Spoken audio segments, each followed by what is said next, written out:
Hi, everybody. This is Raeeka Yapmai from Dating with Confidence, and today I'm coming to you. Let me clean this one up. Okay. Today I'm coming to you on 3 different platforms. We are getting a little bit more popular online, so I thought that I'm going to do it this way. Hi, Berta. So that everyone can have access to it. So today I want to talk to you about what to do when if there are no good men in your area to date. This is something that I hear over and over from the ladies that I talk to and who come to me to coach with me. So I just want to make sure that I say this to all of you who are listening to this in the dating tips group on Facebook right now. Your comments are completely private. I am coming to the group on a whole different device, so don't worry about it. And then, oh, I just realized that my background is a little but that's okay. And then for those of you who are listening to this, whether you're at home or on the Facebook page or Instagram, welcome to another Tuesday dating tip with Raeeka, who's your dating coach, founder and CEO of Dating with Confidence. So one of the biggest complaints that I hear a lot is there are no good guys left in my area, and what do I do about it? Now, I really want you to take your pen and paper and focus on what I am going to be telling you today, because what I'm going to be teaching you is nothing like what you have heard or experienced before. You're probably going to be waiting on me telling you what town to go to and where to, where is it that all these amazing good guys are, are hiding, and that you're having a hard time finding.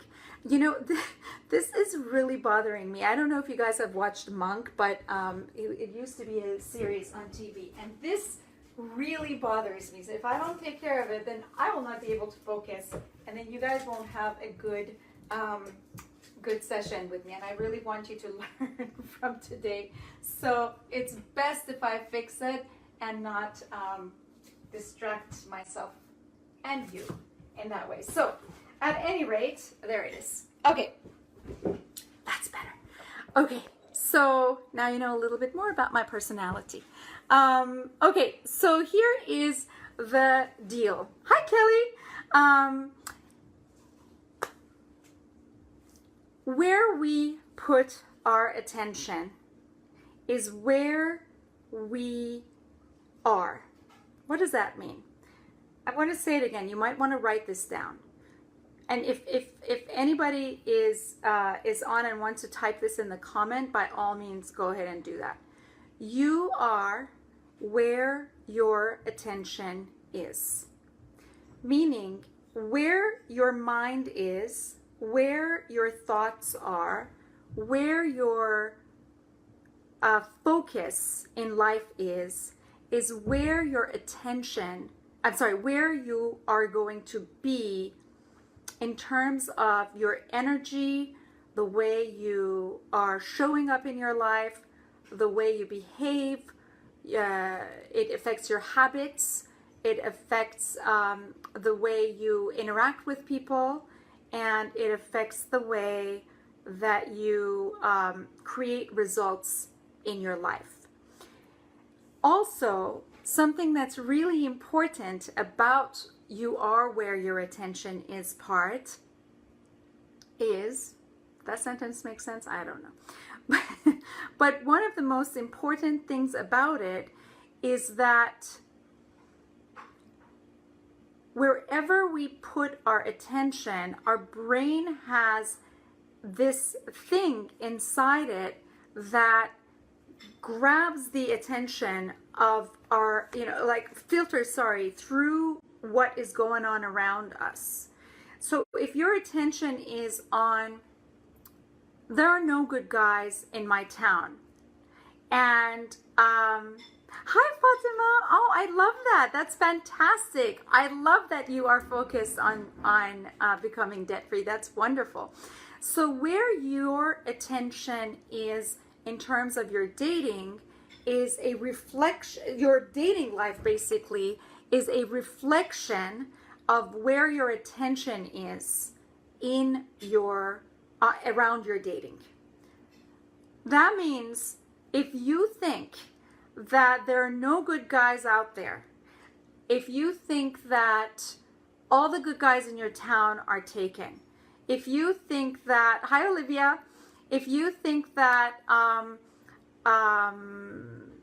all the good men are in other relationships, or men don't want to be with strong women, or men are all cheaters,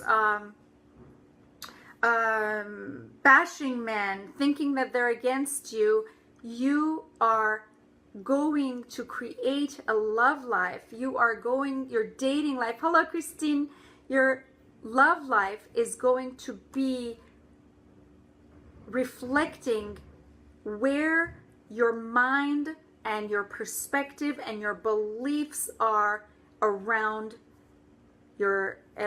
men, love, dating, and you're deserving of love. So this is really important for you to understand. And if you have any questions, by all means, put it in the comments and I'm happy to answer, because it is quite a concept for some people. What does that mean? Hi, Lucy. What does it mean that I am where my attention is? So let's take the topic of what we're talking today. What to do when there are no good men in your area to date. I want to tell you a story. I have lived in San Francisco for the past 19 years. And when I first moved here, after I broke up with my boyfriend who lived in Los Angeles, I had this really, really strong belief that all men, and these are my words, really like this, and I think it's really going to resonate with you. All men in San Francisco are gay, or most men are gay, and there are a little part of them, there's a little number of them that are not, and those who are not gay, who are straight, know that women are looking for them. So what happens is that they are assholes, jerks, and they know it. So they're going to be teasing women and playing with them and breaking their hearts because they know that they're in demand. That was my mindset around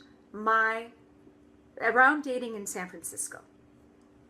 So when I thought that way, that was where my focus was. And as a result of believing in that thought, for 11, 12 years, I dated men who lived outside of San Francisco because I truly believed that there are no good men in San Francisco, and that I had to date outside in order to date successfully. Now that's crazy, right? So that's my love life was a reflection of what I was telling myself. And as a result, when I would go out to, let's say, parties or gatherings or events in San Francisco, I wouldn't believe that I'm going to find the right man. So what would I do? I would go ahead and dismiss them. Hi, Tracy. I would dismiss them. And I wouldn't want to connect with them. That's how crazy we can make our lives, that's how difficult we can make our lives, by just focusing on what I call limiting beliefs. It's not what I call, what we call in this line of work, limiting belief. Hi, Liz. Oh my God, hi, nice to see you. Let me wave back at you. So it's so nice to see you here. So it's so important that you understand that San Francisco did not have any deficiency of good men, because my current partner, which we have been together for about 7 years now, is somebody that I found in San Francisco after I changed my focus. I realized that where I had my focus is not conducive to what I want to create in my love life. So I started changing it, because guess what?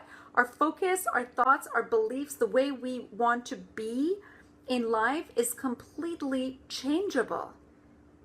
So be very careful about these things that you call facts. It is not a fact that your area does not have any good men, unless, and some of you might be living in a town that its population is like 10 people. Okay, I get that. But you do have the next big town next to you, and then you have to go there. But in cities that are populated, we don't have that problem. And most of the women that I hear this from are not actually the ones who live in smaller cities. I hear this from people who live in Los Angeles, San Francisco, New York, Toronto, Vancouver, Paris, London, Brisbane, and Melbourne. That can't be right, because we know that what this world doesn't have very little of is population. So when you say stuff like, there are no good men left in my area, that means that when you tell that to me as an educated person, I would think that you have actually taken your notebook and knocked on all the doors in your area, in your city of New York or Manhattan or, Los Angeles, West LA or whatever, Orange County or San Jose, and you've knocked on all the doors and you took census, and you are 100% sure that there are no good guys left. Do you see how crazy that is? Are you guys picking up what I'm putting down? Do you see that your love life, or the lack of which, has nothing to do with the fact that there are no good guys, but it has to do with what you are telling yourself about finding love. Most women don't know this. Most women work backwards when they want to go about finding love. They say that if I have the guy, then I will go on dates and I will wear my nice outfit, and I'm going to do my, hair and makeup and look nice and clean and presentable, and I'm going to be kind, and I'm going to, be nice to guys, and I'm going to believe that love can happen, and then I will be happy and successful. That is a broken model. Those of you who are on the call and are listening, my computer just died. So those of you who are on the call and are listening to this and are in my Irresistible Woman course, you guys know what I'm talking about. It's that be, do, have, rather, have, do, be. So that is a broken model to say, when I have it, then I'm going to be acting like a woman who is successful in her love life. No. You must identify and be the woman who is successful in her love life, and then you are going to wear the nice clothes that you want to wear, not because of guys, because you want your outside to represent your inside. It is your job to take responsibility and to be of a woman who takes self-care and presents herself in a respectful manner. Not because you're doing it for a guy, but because you're doing it for you. This is the mistake. I mean, there's so many things in what I'm teaching you. There's so many little nuggets of advice and tips that I'm giving you that I hope that you are really taking good notes. So you want to make sure that you are so aware of what you are telling yourself about how to find love. Because when you do, when you truly know and act, so when you are truly being, identifying with the world of love as a woman who knows she deserves success, she deserves love, she deserves a good guy, she can have a good partner in life, that is when you are going to start seeing the good guys. That is when you're going to be the woman that is irresistible to quality men. Men pick up on your energy. So if you are having a hard time finding quality men, I strongly recommend that you learn how to not only attract, but accept and invite and be open to quality men in your life. It is never about there are no good guys left. It has always to do with the way that you are going about finding love. And it's so important that you understand this piece of this key secret that I'm giving you, which is you got to be the person, the woman who believes that there are good guys out there, no matter how jaded you are, no matter how disappointed you are, no matter how frustrated you are, no matter how many guys have cheated on you. Trust me, I have a record of 11 of them. So I know I'm not sitting here talking to you from, oh, it's all good, it's all easy, blah, blah, blah. Oh my God, hi, Soya June. It's not that at all. It is what, I'm going to wave back at you. It is important for you to understand, to be the person who sees the success even when you don't have it. And that is your, that is your personal responsibility. And I've said this before, and I'm going to say it again before we close out, that it is 100% your responsibility 100% of the time to find love. And if you are waiting for a guy to come and prove to you that he is the right guy, and then you're going to believe in it. So most people say, I will believe it when I see it. You will have to sit there and wait for a very, very long time. I guarantee you that.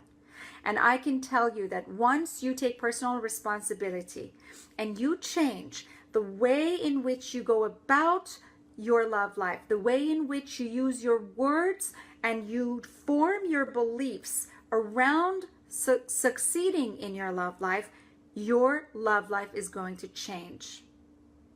You can see that I posted both on Instagram and on Facebook one of the success stories of my student client yesterday, who is a single mom. She has 2 kids, and she's a hardworking, ambitious, career-focused, incredibly educated woman. She has a full-time job, and she's fully a single mom with absolutely no father in sight. And she has found an amazing guy. We've been working together. She went through 2 breakups with me. I was with her. I guided her. She changed her identity around love. She became the woman that believes that success in her love life is 100% available to her all the time, and she started acting based on that, and now they're talking marriage with this other guy who has his own kids, and she loves his kids and he loves her kids, and they've been dating for a while, and it's going so beautifully, and it's like nothing she has experienced before. So I really want to urge you to educate yourself. Stop engaging in conversations that prove to you that what you don't want is true. You need to engage yourself in conversations that what you do want exists, and become friends with those who have gone before you and have gotten it. So it is your responsibility to not get engaged in conversations that brings you down, that takes away your moral, that disappoints you, and really set boundaries around it with yourself. Okay? All right, so tell me, what is your takeaway from this session? I am so excited to hear from you. You can always ask me any questions you have. If you're on Instagram, send me a PM. If you're on Facebook, comment. And I look forward to our next week's session on Tuesday at 6 p.m. It will be the 9th of April. See you next week. And hey, ask me your question, because your question might become the topic of next week's Facebook Live.